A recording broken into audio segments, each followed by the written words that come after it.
My name is Barry Mooney, and I'm a research librarian at Assumption College, and I have the pleasure today to introduce you to our next speaker. This is Jennifer Bonnet, and she is a social sciences and humanities librarian from the University of Maine in Orono. Yeah. Is that right? Yeah. And she is going to give us a presentation today, as it says up here, to learn is to grow, liaison librarianship as professional development. And we hope you've enjoyed this conference so far and have had a chance to visit all the gold sponsors, American Mathematical Society and Taylor and Francis Group downstairs in the vendor hall. And this session will end at 3:30, and it's the last session of the day, and it's sure to be a good one. So thank you for coming, and we hope you enjoy Jennifer's presentation. Thank you. Hi, everybody. So thank you so much for coming, sticking around to the last session of the day. I know there's probably a post-lunch drop that happens. So as Barry mentioned, I was going to talk with you today about the professional development opportunities that are kind of built into liaison librarianship. Click. So to begin, I thought we'd have a quick poll. How many of you have started a new position in the last year? Oh, a lot of you. Okay. Or click, we'll begin a new position in the coming year or years you anticipate. Oh, so a few more hands. Or have added a new content area to your current position. Okay, more hands are up. Wow, okay. And then, or have been a longtime liaison librarian but don't know everything there is to know about your subject area. Yeah. So even more hands. Yep. Okay. So many of us have been in this boat and come to find that we have a lot to learn in order to be effective liaison librarians, which means that developing ourselves in our roles is key, which is why we're here. And we often associate professional development opportunities with activities in highly structured environments like workshops, webinars, conferences. So we can click, click, click. And thank you. And that's not surprising because these are places that are provide very valuable experiences where we're able to connect with colleagues and learn from one another.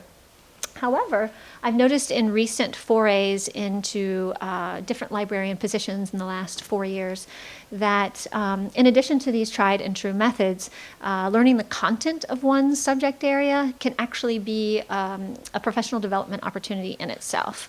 And so here we are. I thought we'd spend a few minutes together talking about what we might mean when we say content knowledge or subject knowledge and why it might be important to develop it, because that can really help focus our efforts. And then click, we will then move on to actionable examples, ideas that we might have on how we can build our expertise.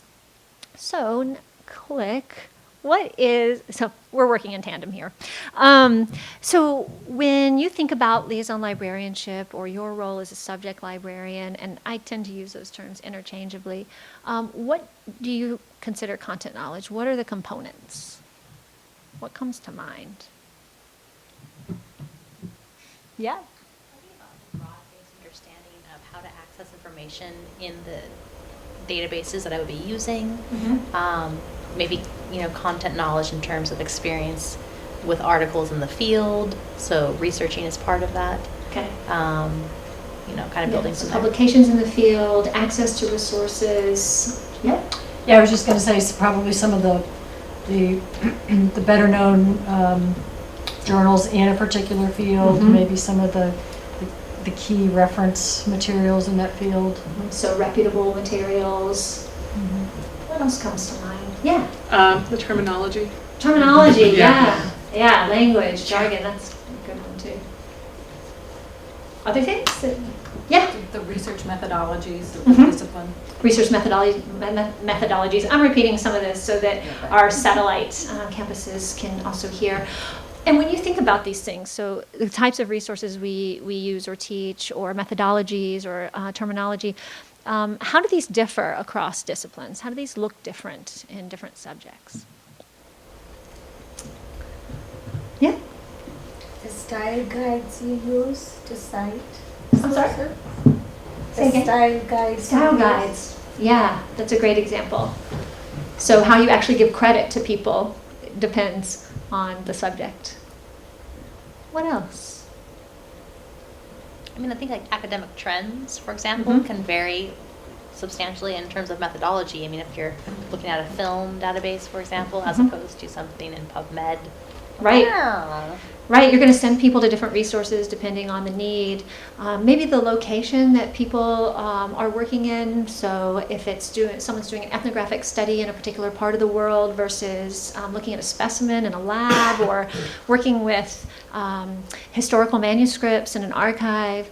There's so many different ways of approaching an area of study that really depends on who we're working with and the kinds of content that we are trying to understand. And how have some of these changed over time? Have you seen any trends in recent years that have shown some of the changes that we're experiencing in different subject areas? One thing I think, was someone going to say something? Okay. Yeah. Actually, music is one of my areas. Mm-hmm. So I have students who never and may never hear some of the repertoire that they're learning. It used to be go to the concert hall or go buy yourself a CD if the library doesn't already own one of that composition. Now they can pay 99 cents to iTunes and get 15 different interpretations of the same work for $10. It's revolutionized. Yeah.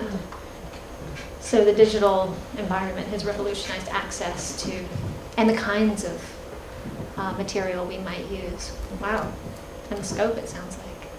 Yeah, and I think about, in relation to that, digital humanities, e-science, big data, there are all these different ways that repositories and sets of texts are kind of changing the way we approach asking and answering questions. And then there are things like open access. There's just this evolving scholarly landscape in the ways that we publish, whether it's new or experimental journals or it's different kinds of green, gold, and other kinds of access to material self-publishing. So it's really an interesting time to be learning about content, but it's also kind of all over the place and it's changing, and so a very dynamic place to be. So I had put up some things here.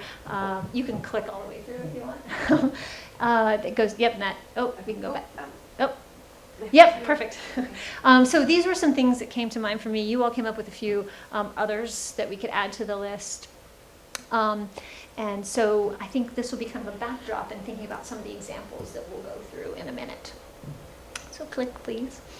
Okay, so why is it important to develop content knowledge? Well, we touched on this a little bit, but among other things, it helps us to identify and relate to constituents' needs and effectively respond to them. Which lends itself to building strong connections where faculty and students see us as partners in learning and teaching, or that's at least the hope. It also helps us to build appropriate collections for our community of users. So, for example, the anthropology department at UMaine has a strong emphasis on the human dimensions of marine industries because we're not only a land-grant university but a sea-grant college. So that informs my thinking around the collections that I build. It also allows us, having kind of a deeper experience with our content, allows us to assist people, as we've already talked about a bit here, with fitting the tool to the task. And that can range from helping someone know which bibliographic management tool is going to be most appropriate for a particular project, to sending students to a theater review versus a peer-reviewed journal article, depending on the project that they're working on. So there are all these different ways that we kind of help them make connections. And then we can't avoid self-promotion. So subject knowledge helps us to articulate to colleagues and to our departments what we do, what we're capable of doing, and why information specialists might be effective collaborators in teaching and learning. So I've been thinking about these things a lot lately, and I thought I'd share with you a little bit about why, and that will lead to some examples of how we might approach subject learning. So click, thank you. So over the last few years, I've begun 2 new librarian positions with vastly different liaison roles, one of which was my first position at the University of Michigan Library in 2010 as a French Studies librarian. And this was my postgraduate school position at a large, well-funded Big Ten university with over 40,000 undergrads, over 150 librarians, and situated in a town of about 115,000 residents, okay? So now, okay, so that's just first. But just this last fall, I moved to a much smaller, more rural library at the University of Maine with about 10,000 students and about that many residents in the town of Orono where the university is located. And it's a much more resource-constrained environment. But the university is in a beautiful place as depicted here with lovely people. Click. It is vacation land after all. Come visit me. But, we'll go back. That's okay. But while these institutions are very different in size, composition, areas of focus, financial support, and my responsibilities were very different. So I went from being a French studies librarian, primarily, to being a librarian for anthropology, Native American programs, communication and journalism, art, theater and dance, and new media. And I had to list these out so I wouldn't forget. But so very different kinds of work that I'm doing. And unbeknownst to me, there were more similarities than I realized. So for example, click, I moved from one block M, click, where the rallying cry was go blue, to click, another block M, where, click, the rallying cry is also go blue. Who would have known it? I had no idea, honestly. But this was, we drove into Orono, and this was the banner. So if we put branding and sports aside, something that also became clear fairly quickly was that I had similar professional development needs when it came to learning how to be an effective liaison librarian in my new subject areas. So, click. That leads us to the inevitable question: how do we educate ourselves or develop ourselves in engaging ways when we are trying to build content knowledge? And I thought I would first present a few examples from my experience, and then open it up to a discussion of ideas amongst all of us, and then come back to a few more examples before we close. So, click. One idea is to coordinate a film series. And among other things, films can present research topics of interest. They can point to people working in particular areas of the world on particular topics of interest. And they can highlight the discourse that's taking place around an issue. And people seem to like moving pictures, so that helps. But so, for example, the anthropology department at UMaine, in addition to marine industries that I mentioned earlier, also has an emphasis on the relationship between human beings and their natural environment. And so there's been a recent development in the department to focus on the human dimensions of climate change, such as the effects of climate change on vulnerable populations, human migration, scarcity and access to resources, that sort of thing. And so this interdisciplinary subject is growing in visibility and is a subject of coursework throughout the university. So I collaborated with an anthropology professor to design a film series in the library on the topic of the human dimensions of climate change that included film screenings and follow-up discussions facilitated by faculty in relevant disciplines. So also the Climate Change Institute on campus and Native American programs. Click. So what could one learn from a film series? Well, these were some of the components that stood out to me. I probably missed plenty, some of which I probably should have checked on here, but these were the main ones that I noticed, because this helped me to build an awareness of areas of interest to my liaison departments, including their goals around climate change education and current or upcoming courses that they're going to be teaching this fall. It also helped me to identify collections that I should pursue around this topic or for the class in particular. And I was able to strengthen relationships with faculty in my department by virtue of a successful series, but also because many of them attended the talks and engaged with me and with students around these issues. Are there other ways, this is a question for you all, are there other ways that you could see that we could use film series to check more of these options or to add other types of content learning?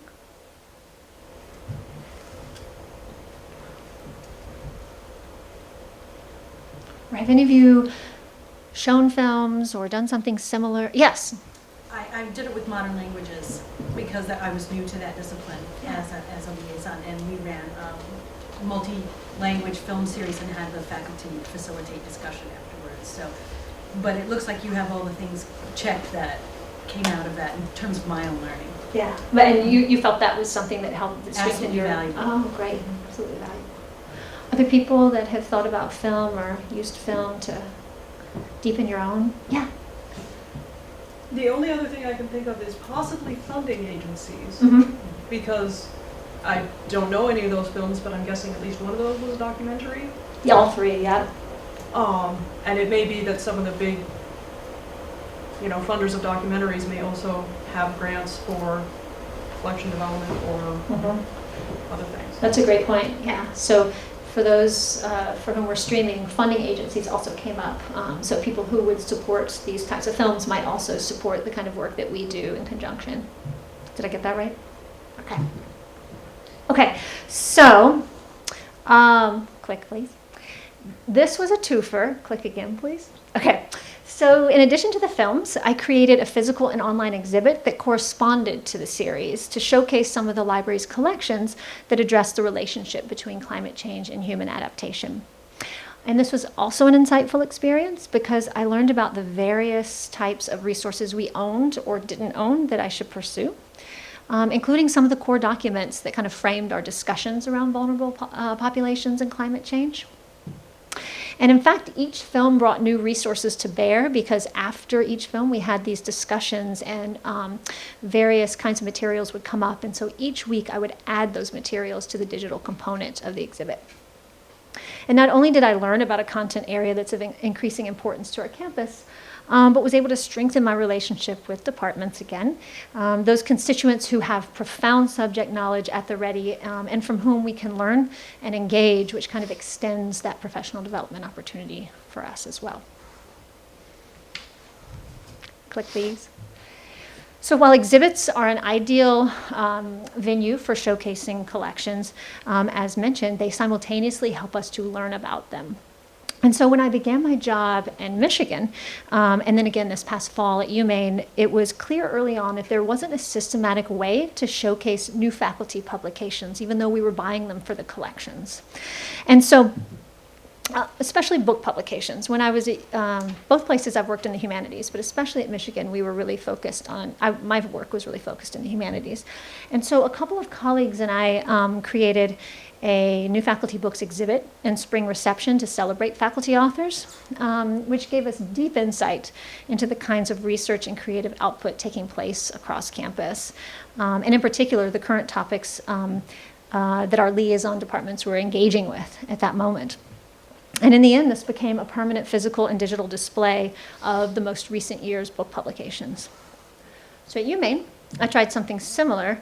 Each of us, there are about 5 of us liaison librarians, and we have a responsibility to create exhibits on a rotating basis in this vitrine that sits in a very well-traveled part of the library. And so at the end of 2013, I created an exhibit that focused on faculty book publications from that calendar year. And like the climate change exhibit, I created a digital analog, and I got great feedback from faculty. I heard they were sharing the link with colleagues and friends over email and social media, and others who weren't represented in the exhibit actually contacted me to say, hey, I have a book coming out in 2014. Are you going to continue this initiative? And so this is actually going to become a regular December faculty books exhibit. So in this particular type of activity, not only broadened my knowledge about the work being done in my departments, but also across campus, and opened up the potential for future collaboration. So it was a really rich experience that I wouldn't have necessarily anticipated from putting together an exhibit. So click, please. Okay, so there are a variety of components around content knowledge that come out of exhibits. We just talked about a few.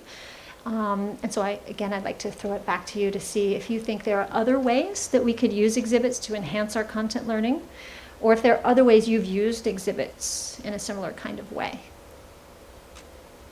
You want to share?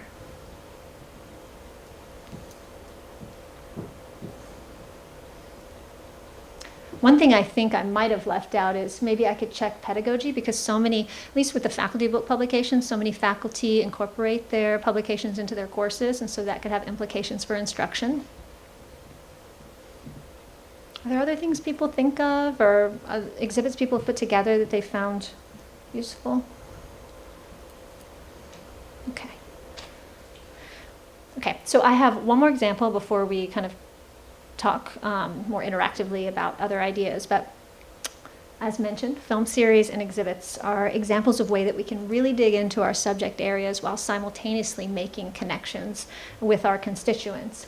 And so one other great way, there are many, but one other that I'm going to show you now, to learn about resources available to our students in our subject areas is to take tours of relevant spaces, both on and off campus. Click, please. So when I arrived at UMaine, two of my new subject areas were anthropology and Native American programs. And there's work that happens in both of those areas locally, particularly with the Penobscot Nation. And so one of the first places I visited when I arrived was the Hudson Museum, which is a stone's throw from the library. It's actually on campus and has strengths in indigenous cultural and historical material. And so I took a joint tour with a faculty member in one of my departments to get a better sense of the collections in the museum as well as their local partnerships. And so this is a still image from an educational video that was co-created by the museum and the Maine Indian Basket Makers Alliance. So learning about the Hudson Museum was actually a really important way for me to get a snapshot of some of the primary materials on campus that are available for study, and to meet the curatorial staff, some of whom I hope will be able to partner with me for, on instruction in the future. And let's see, same slide. I did something similar at Michigan with a library colleague in history.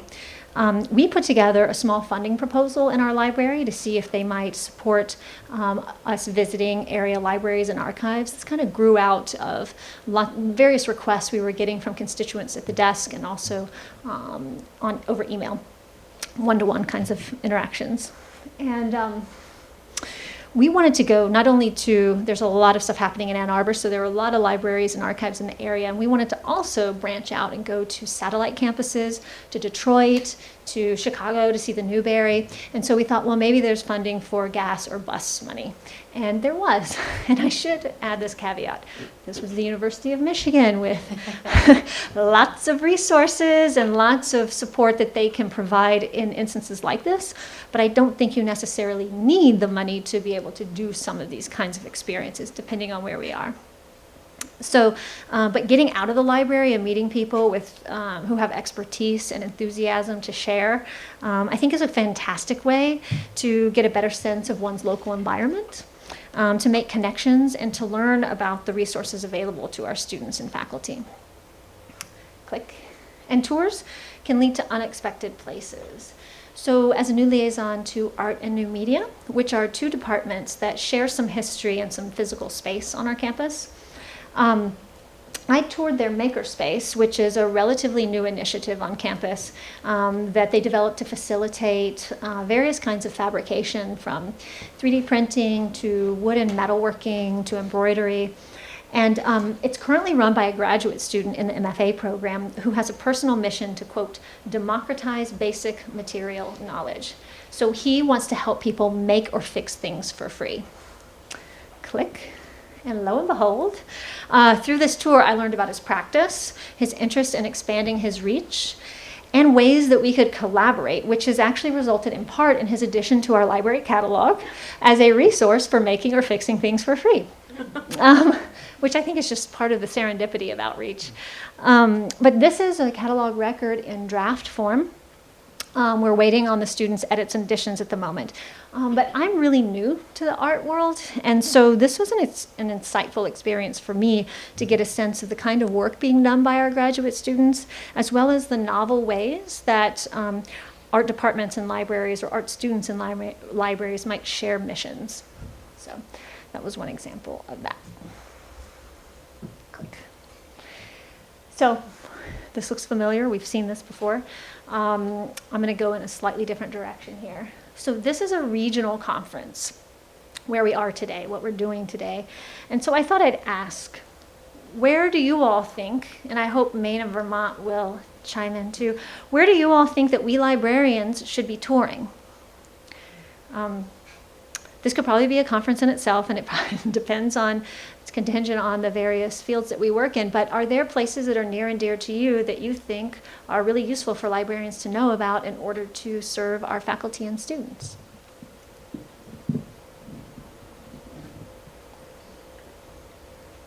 I'll give an example why you think, because I really do want to hear from you. I'm sure that wherever you all are working, there are lots of places that could be rich resources for research. But I think of, so the Peabody Museum at Harvard is a well-reputed museum for anthropology and indigenous culture. And so I know that's one place that I've not spent enough time in, but would like to, but have been to a couple of times.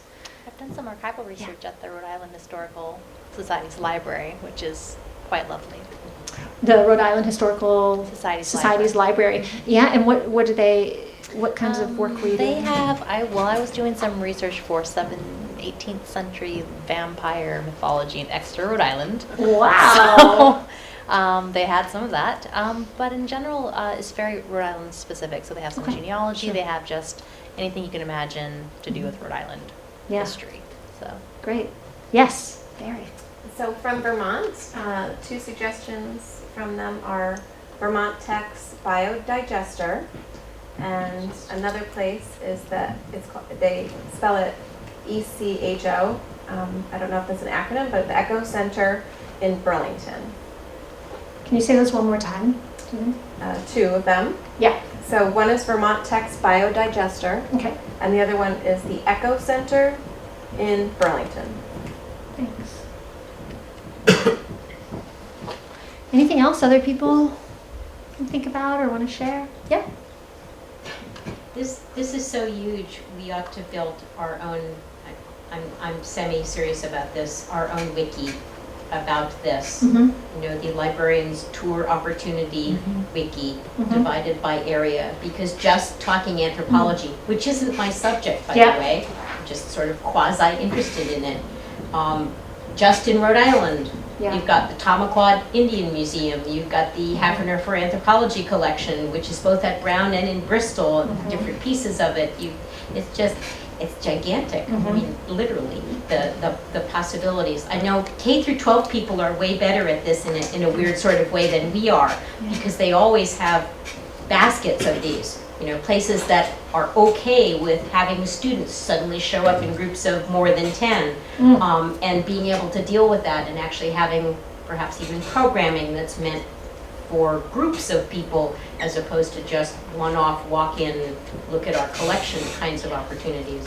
But it could be really dynamic. There's even the, you know, go out and beat the bushes. I'll go back to my music example. Every one of my music faculty members is a practicing musician, even the musicologists, but they all know their own separate organizations. They don't all know the entire landscape. There are music organizations that would kill to get 15 of our students into their audience all at once, and they would hand us the tickets if only someone would ask. So there are all sorts of partnering opportunities that exist, and we all think the faculty know it all already. But they don't. They have their own silos that they're looking at, which are not the way we look at the field. Yeah, people often get familiar with what they are familiar with and what they use and habituated to that. So, interesting, yeah. So there's a lot of collaborative work that can be done. Other ideas? Yes. Are there any UConn people? No? Okay, I work for UConn. I'm at the health center, but not the main campus. But UConn Stores has a huge program in puppetry, and they have a puppetry museum that is amazing. Historical puppets, they have traveling exhibits. I went a couple times as a kid because I'm from Connecticut, but it's really cool. I don't know the exact name, but just look up UConn Puppetry Museum. It's the one. Great, thanks. Other ideas that people have? Yeah. If your public library has museum passes to check out, that's sometimes a good way to find the like local quirky thing. Yeah, that's a great idea. You know, that just makes me think about the whole idea of letterboxing and geocaching. That if you get involved in that kind of initiative, you could really discover a whole lot of things in your area that that could address a lot of different content areas. Yes, very. There's a comment, I think, to the point of the puppet museum is Vermont mentions the Bread and Puppet Museum in Vermont as a great puppetry resource. I'm not a puppeteer, but it's like, it's cool. When your idea about geocaching too is interesting, especially with like the activity that we had to do today, where we were supposed to go around and meet people and get them to sign our. I'm from Connecticut, and I never knew about that. Oh, nice. It's small, and it's Wow, It's did cool. you, Bob? But maybe there are ways to incentivize collaborations by doing some of these interesting ideas, whether it's the wiki or geocaching or doing some kind of touring. Yes. And I also think it's really important to visit all of the resources on your own campus. Mhm. So if there's Oh, yeah. museums on your campus, other areas that collect material, archives, et cetera, it's really good and useful to get to know that in all those fields. And maybe even revisiting places you've been before, because I imagine collections change or a focus might change and staff changes. Yeah. Okay. Anything else? Okay. So actually, I'd like to extend this conversation. We can click. So enough about me for now. We can come back to some other examples in a bit, but I thought we would open it up to see if people would like to share your own experiences, whether there's something that you've put into practice or you're thinking of implementing to deepen your own subject knowledge. What could we all learn from each other about ways that we could develop our content knowledge? What are some things that you all do? Yeah. So I've been in my full-time position for about 3 weeks now, and I work at the Yukon Health Center library, so we serve the medical school, the dental school, and we have some graduate programs as well as the public. And my new job, I am the liaison to the dentistry school, which is something I never knew about. I've been to the dentist, but that's about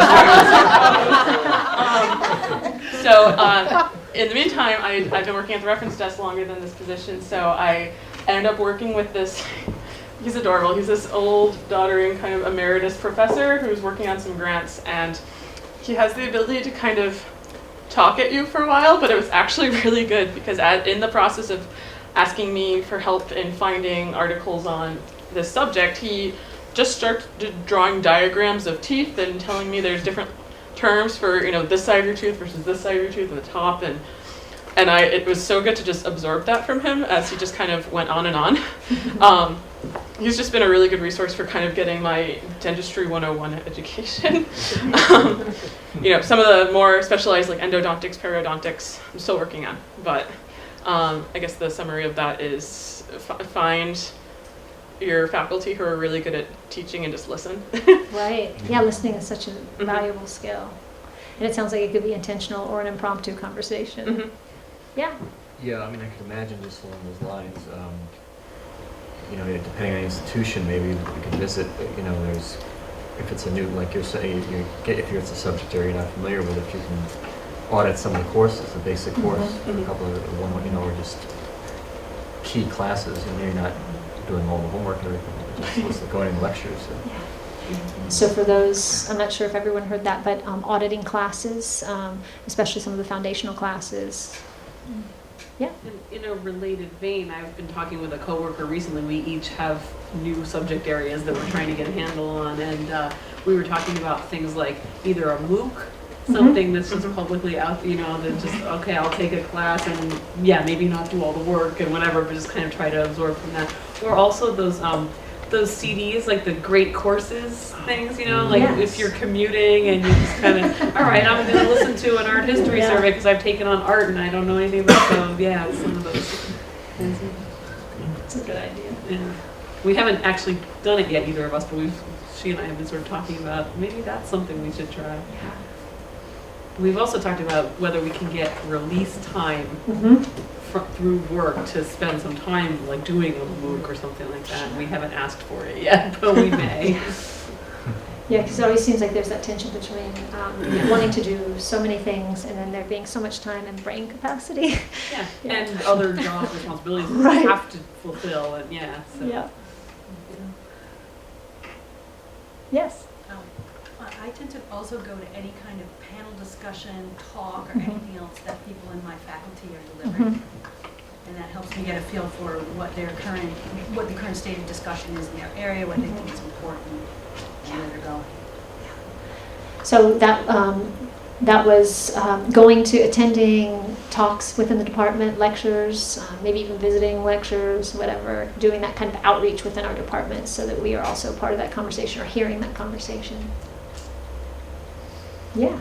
We just began, I'm at Quinnipiac University in Connecticut, and we've actually just begun a liaison program. We had a educational outreach librarian, that's a new position, and we've all the librarians on the staff have been tasked to be a liaison for several different departments. I have 4 departments, and we began by doing, reaching out to the department chairs, and what I was able to do this semester was to go to 3 faculty meetings and talk to the faculty, and there is a definite need for this at our institution, and it's going pretty well so far. I even created a brochure just saying, this is what I can provide for you. These are some of the resources that we have for your students, and I tell everybody that even if I can't answer the questions that they have about certain resources, about something that I'm not an expert on, we do have people on staff. For example, Rhonda, who's in front of me, assists all of our online students. She's really great at that. So if I have a question outside my comfort area, I've let everybody know that the librarians are here for the faculty, we're here for the students, we're really trying to be there for the community. So That's great. Yeah. It's a team effort. Team effort, yeah. I like to dangle, because I'm a fairly new librarian, so I like to dangle my budget. Like, I want to meet with you to talk about how I can buy books for you. Just you, doctor. And then once I have them captive, I talk to them about how I'd love to become embedded in their courses, and kind of look at their syllabus. And once we embedded online, then I can start to get a sense of like what the direction they're going in, and then I let them know they have about 12 cents. Yeah. So you dangle that dollar carrot, and then you pull back. Well, here are these other things I can do. Right, but at least then you have sort of a taste of where what kind of direction, and then you can kind of brush up on EBSCO and such. Or Well, it's a way in. right. We had like a set budget for our collection development, but we would always take a little part of it and we would call it a mini grant, and we would put something out to faculty like saying, you could help develop the collection with this mini grant, when in essence they were just telling us what we needed to know anyway.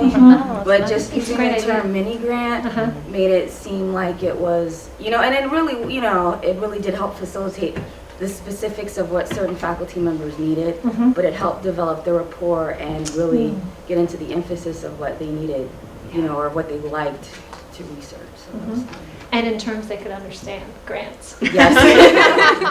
Yeah, that was the key word. That's what it is. That's neat.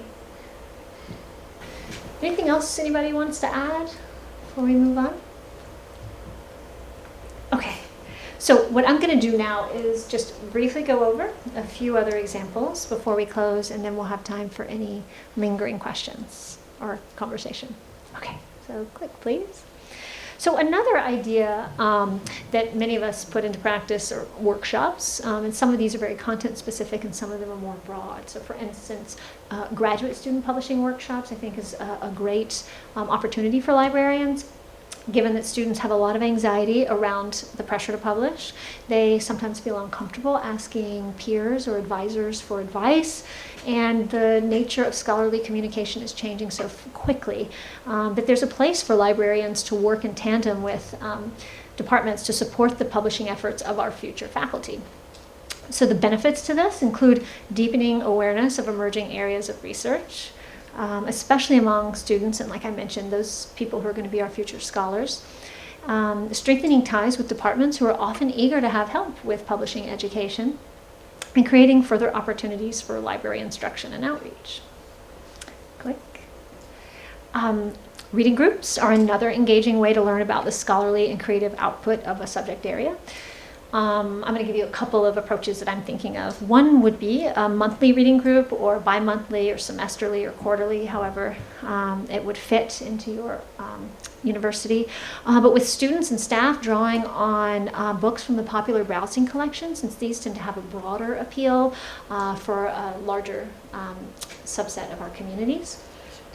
Going the other direction, there's often overlap in faculty or students' research interests, and thus multiple librarians of us are often working with some of the same faculty and students, especially at larger universities, but also in some of the smaller ones.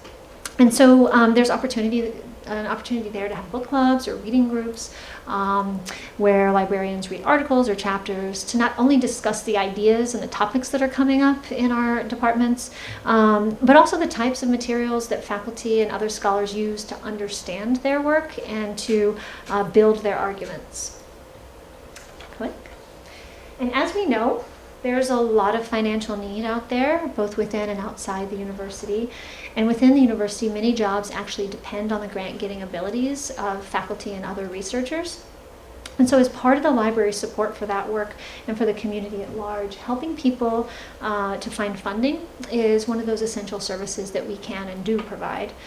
And it's facilitated by the many tools that are increasingly available online.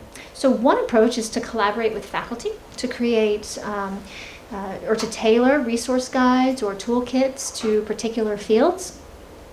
Because when we learn about grants that faculty or students are seeking or getting, we're also learning about up-and-coming work, emerging topics in our content areas. And it helps us to raise awareness of the various challenges that may exist to funding in different areas. So for instance, in the arts, there might be issues of visibility, availability of funding, specialized needs like equipment or space to actually engage with one's work. And then doing this kind of thing, the outreach with grants can also help us identify some of the priorities of our departments. Click. Working collaboratively with faculty on research projects can also be a rich way to strengthen awareness of departmental concerns, learn about interests or areas of emphasis on our campus, as well as acknowledge our shared concerns and research interests. So one thing I've found interesting going from a large university to a small university is actually at the small university, I've had more opportunity to work with faculty on research projects in collaboration, and there's just more of a need for assistance that I've found. And so even being at a Research One large university where there's so much emphasis on publishing and scholarship, there's not always time to develop those kinds of relationships and to work in tandem, but that has really become something that I've pursued at UMaine, and it's been fruitful for, I think, everyone involved. People really like to work with information specialists on their research projects, especially when we're able to kind of get in and show them what we can do to contribute. Click, please. So the previous example was about doing research. It was about doing research, but we can also be the research, especially by serving as subjects for student projects. And this is especially of interest, I think, in the social sciences, where students often need people to participate in their research, and sometimes they find it difficult to find folks outside the 18 to 22-year-old demographic. And so this can be a great way to learn about the kinds of projects that pique students' interests and the current methods that they're using to understand their topics. Click. So to summarize, we've discussed a variety of ways that we can develop ourselves within our positions by deepening subject expertise. And these opportunities often exist on or in the vicinity of our campuses, which is no surprise since colleges and universities are some of the most intellectually rich environments out there. Click. And as they say, every end is just a new beginning. So while the conference is coming to a close, I hope that from this talk and the day that we each have some fresh ideas that we can incorporate into developing our professional selves, and that it's clear that efforts that we take for our constituents can also be efforts that we take for ourselves. So with that, click. I want to give credit where credit's due. Those are my image credits. And click. Thank you very much. And thanks for participating. And if there are lingering questions or conversations people would like to have, I think we have a few minutes left. 15 minutes. 15 minutes.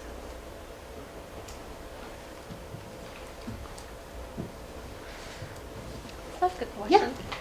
How do you have any suggestions as to how to approach faculty who may not necessarily be as outreach friendly? Mm-hmm. Yeah, so the question was, are there ways to approach faculty who might not be as outreach friendly? Is that right? Did I get that? Okay. Yeah, so that is a great question. And anyone, please feel free to jump in. One way that I have done that in my current position is there's one of my departments. I've emailed multiple times but never heard back from them, trying to go to departmental meetings, actually, like one of our colleagues said. So they've been a little harder to penetrate for various reasons. They're probably very busy. So I have been going to their well, I was invited, but I have been going to their student presentations anytime they have talks. And so I just show up all these places. And they see me, and then we start talking, and then they... more often than not, see that there is actually a relationship worth building there. And so that's been one way. I just kind of insert myself in different places. And you would be good at that too, because I know you like to just strike up those conversations. But that's one way. And persistence, I think, is always key. So I continue to email them and let them know what's going on and that I'm available. And their students contact me. So I think oftentimes we can get to faculty through students because they are often working very closely together and they're doing things that allow us to participate, like those kinds of presentations or other, like capstone presentations. I went to a capstone presentation that I had helped some students prepare, and then the department faculty saw me there and they invited me to all of the capstone presentations. Oh. So it can also go in a direction where it's like, do I have time to, do all of this outreach for 6 different departments? But so then it becomes a juggling issue, which maybe some of you have advice on that. But do other people have ideas for how we might get faculty to take notice or talk to us if they're not always inclined? Or not initially inclined?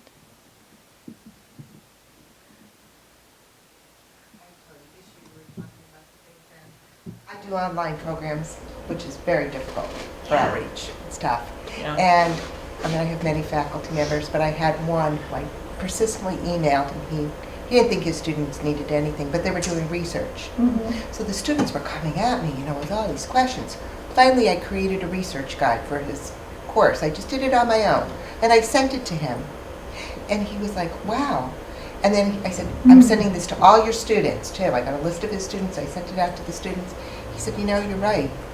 He said, I needed this guide for my, and so he said, I'll use you next time. Mm-hmm. He said, I don't want to create this course again. But I did it right to his course. Mm-hmm. So specified research guides, subject research guides for a certain course, sending, that helps. Yeah, that's a great idea. We do tutorials too for online for online and on-ground students as well. Mm-hmm. We send that out. We embed those into research guides. I've actually found that really helpful is when I reach out to faculty and say I will make you a video based right. on your specific assignment. That's right. Yeah. And they have to be really short, which like 4 or 5 minutes, probably within 4 minutes, and that helps a lot. Just giving them a little video, like if you're doing something on whatever, the one database or off-campus access, that may be helpful also. So, or if they're doing something on JSTOR and you already have something created, say, look, I already have this, and I can create one for your class as well.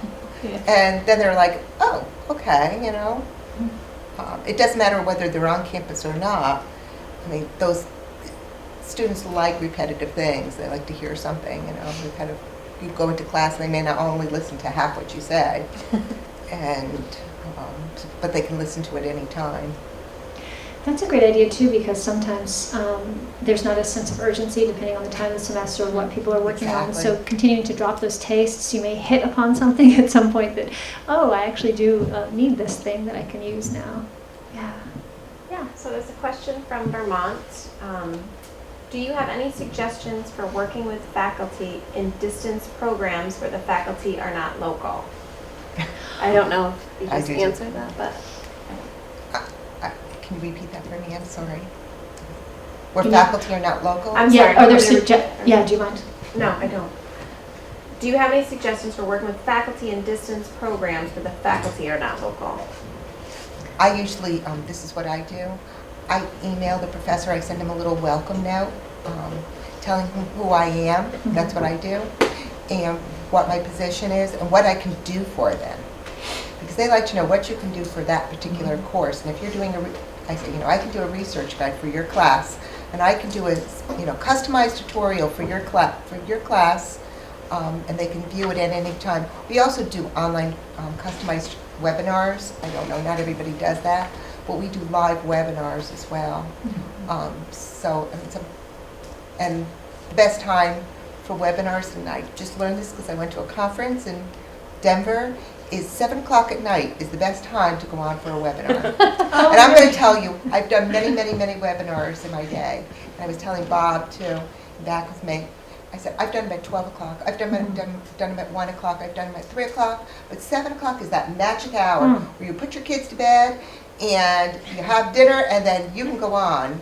And I only had one student who couldn't, and he went on, and then he came back to me and he's like, can you make it earlier? And I said, sorry, Bob, I said, why do you want to come on early? He said, I'm in Norway. Oh. And it was 1 o'clock in the morning. And I'm like, oh my God, I feel so terrible. He said, no, this is well worth it, but I'm a little tired. I would be too, so, but that was unusual. But this is what I do to reach out to faculty members. So I send them a little thing, you have to make sure they're doing some kind of a project too for the class. And webinars are a good thing, for adult learners especially. Well, and another thing too is, I don't know if this person's asking simply about coursework or supporting faculty research, but I work with a faculty member who is not located in Orono, and I, over email, learned about his research interests, and so when I see materials come up or new reports or whatnot that might be of interest to him, and then also to his classes, I send them along. And the course guide thing is another thing, sending a course guide to say, hey, this is something you might want to share with your class. That kind of thing he loves. Anything that's available online that they can easily get to that kind of spells. E-books, yeah. E-books are helpful too. People love e-books, Yeah. I know some students do not like e-books. They like that, listen, we were just discussing this, us accountant, we like to touch the book. But for online students, it's not always the way. Do other people have experience working with faculty in distance programs? No, okay. Any other thoughts or questions or ideas that people wanted to share with each other? Yeah? I like the idea of being a research subject. Yeah. I work in a hospital, so that's not always the best idea. But a lot of my staff have kind of inserted themselves into places that librarians wouldn't usually go. So, for example, the head of our reference department is originally from China, and we have a big thing in medical education is cultural competency. So, working with patients who, their English skills might not be fully developed, or just working with people from different backgrounds. So he goes in and kind of plays a fake person who doesn't speak English, and they have a translator, and so he makes his face known to the medical faculty and the students, and it's fun, and stuff like that. And we also we have a big program for problem-based learning for both the medical and the dental students, and they have to. There's a couple different classes that they break into small groups, and they get presented with a case study, and there's some sort of facilitator with them. And our librarians will offer to kind of be one of those facilitators. Oh, yeah. So again, they get to know our face and that we help, and then they come to us later. And I know that our dental students also need X amount of patients to practice on, and I haven't decided if I'm going to help out with that. Wow. They need to finish their degree, they have to do X amount of cleanings or something. Oh, okay. I don't know if I'm that nice. Other ideas? that makes me think too, there are often opportunities to participate as a judge on a panel for, like, I work with the communication and journalism department. They have an ethics bowl where students present cases, and the best team who's done the most nuanced job, that sort of thing. And you're working with local reporters and faculty, and then the library. And so there are different ways that we can also kind of make ourselves visible and judge in different realms. But that can also be interesting to students, but also show that we support them and that we care about what they're doing. Yeah. Oh, yeah. I've also been involved in faculty learning communities where faculty meet, every other week to discuss a topic and then have a project throughout the year. And that I participated in one on student research where everyone was doing a different project, and throughout the course of the year I was asked to come to several classes to do classes for their students. So that was a good way to get to know people and what they're doing and what their research is about, and then to also get into their classes. That's great. Thanks. Were you going to say something, Derry? No, that's right. Yeah. Okay. Exhibits is a really great way to doing exhibits, because we have the ongoing more room, which is a great hunger, and I know Bob behind me he's involved. Yeah, we have a special collection at Quinnipiac dealing with the history of the Irish potato famine of the 1840s, and it's really expanded over the last decade. It was actually our President John Leahy's pet project, but it has developed into a print collection. We have quite a bit of primary and secondary sources, and we also have opened a small memorial museum to the famine, commemoration artwork dealing with the history of the famine. And we actually have just mounted our first exhibit dealing with primary letters that were written during the famine period. So we've also have started an Irish History Institute at Quinnipiac. This is brand new, and we've hired Christine Keneally, who's an expert on the famine. And so we're in the process of working and getting things together. We're also starting an Irish Studies minor, so we've begun working with students and with faculty, and it's developing, but it's one of our other ways that we're reaching out. So. And newsletters, we have a newsletter now too. We have a library newsletter that was just developed, and that we reach out and we publish something once a month, or one of our librarians does that. Do you send that to students, freshmen, sophomores, juniors, seniors, graduates, faculty, staff? Everyone gets it. Everybody.